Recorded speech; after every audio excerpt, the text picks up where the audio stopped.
General Motors, we believe in an all-electric future. We're working to a goal where we have zero crashes, zero emissions, and zero congestion. GM CEO Mary Barra believes the company will dominate the U.S. market. We're going to be #1 mid-decade in EVs in the U.S. Is GM's CEO about to lose his job? What shocking news has rocked the car industry? Is this the end for the GM CEO? Buckle up as we dive into some huge news. What happened? Why now? Stay tuned as we unravel the shocking developments in the world of General Motors. You won't believe what's coming next. Mary Barra might be facing the end of her career or leadership at the company. GM is one of the largest automakers in the US and the world, and Barra is the first woman to lead it. She has been the CEO since 2014 and has overseen many changes and challenges for GM, such as record profits, cultural shifts, electric vehicle and autonomous vehicle investments, and crises like the ignition switch recall and the COVID-19 pandemic. However, some of Barra's main business plans have not met the expectations of investors, analysts, and customers. For example, GM's EV rollout and demand have been slower than expected, and its Cruise event, which focuses on self-driving cars, has faced problems like delays, lawsuits, and leadership changes. These issues have hurt GM's stock price, which has fallen by about 50% since its peak in January 2022. Some investors, like Warren Buffett's Berkshire Hathaway, have sold all their shares in GM. GM has also faced competition from other automakers, especially Tesla, which has become the leader in EVs and has made much higher market value than GM. Barra has tried to address these challenges by announcing new goals and strategies for GM, such as offering 30 all-electric models globally by 2025 and becoming carbon neutral by 2040. She has also emphasized GM's strengths, such as its global presence, its loyal customer base, its engineering expertise, and its financial discipline. She has said that GM is committed to leading the EV and AV race and that it can still achieve its ambitious targets for revenue and profit growth by 2030. However, it is not clear whether Barra's efforts will be enough to convince the market and the public that GM is still a strong and innovative company and that she is still the right leader for it. Some critics have argued that Barra has been too optimistic and unrealistic about GM's prospects and that she has failed to deliver on her promises. Some have also questioned whether Barra has the vision and the courage to transform GM into a tech company rather than a traditional automaker. Some have suggested that GM might need a new CEO or even a merger with another company to survive and thrive in the changing industry. The uncertainty and the pressure that Barra and GM are facing in 2024 as they try to adapt to the rapidly evolving automotive market and regain their competitive edge and reputation. It is a question that does not have a definitive answer yet, but one that will likely depend on how Barra and GM perform in the next few years and how they respond to the opportunities and challenges that lie ahead. GM is having a lot of problems right now. It is losing a lot of money every week. They are also not making as many cars and trucks as it used to. This is because of different reasons, such as the coronavirus pandemic, the shortage of computer chips, and the competition from other car companies. GM is facing a very big and serious problem. It might not be able to survive or continue its business. This problem could be the worst one that GM has ever had in its history. GM has been in business for more than 100 years. It has had many ups and downs in the past. It has also made many changes to its products and brands. For example, it used to make brands like Hummer, Pontiac, Saturn, and Saab, but it stopped making them or sold them to other companies. The company also used to make other things like aeroplanes, refrigerators, and computers, but it stopped doing that too.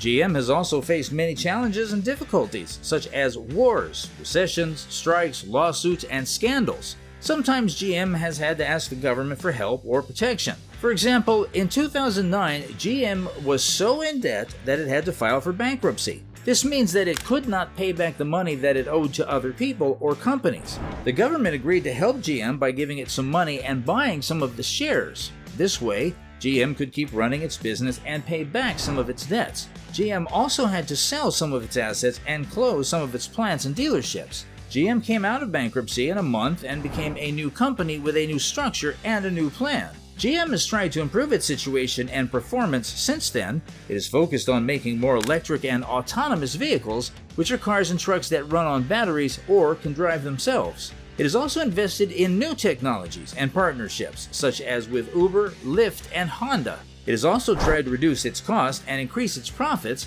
However, GM still faces many challenges and uncertainties in the present and the future. It has had to deal with the effects of the coronavirus pandemic, which has reduced the demand for cars and trucks and disrupted the supply of parts and materials. It has also had to deal with a shortage of computer chips, which are essential for making modern vehicles. They also have to deal with the competition from other car companies, especially from China and Tesla, which are also making electric and autonomous vehicles. It also has to deal with the changes in the market and the environment, such as the preferences and expectations of the customers and the regulations and policies of the government. These are some of the reasons why GM is having a lot of problems right now. It is losing a lot of money every week. It is also not making as many cars and trucks as it used to. This is why the sentence says that GM is at the brink of what could be its most significant crisis in history. This means that GM is very close to facing a very big and serious problem that could affect its survival and future.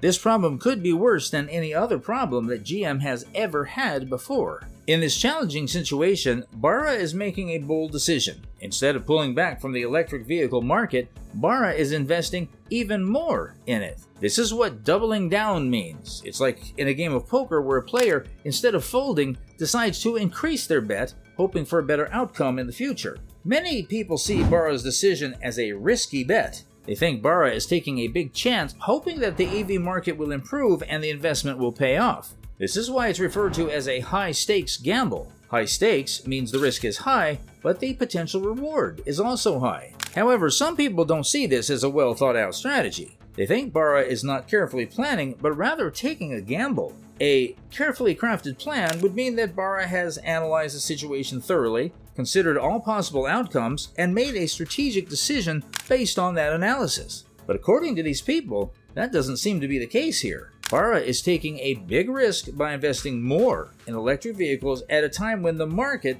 for these vehicles is not doing well. Many people think this is more of a gamble than a strategic decision. They believe Bara is hoping for a big payoff in the future, but there's also a chance that the investment might not work out. In 2024, General Motors is introducing several new models. These include the Chevrolet Blazer EV, a sporty electric SUV with a range of up to 320 miles. The Chevrolet Camaro, a classic sports car, will also be available. Additionally, GM is launching the third-generation Chevrolet Colorado, a mid-size pickup truck. The market for electric vehicles is experiencing a decline, indicating a drop in EV sales and demand. This can be attributed to several factors. Initial investment. The purchase price of EVs is typically higher than that of a conventional petrol or diesel vehicle. Despite the lower operational cost, the initial investment can deter potential buyers. Charging facilities. The lack of sufficient charging stations can make owning and operating an EV inconvenient, particularly for those who frequently travel long distances.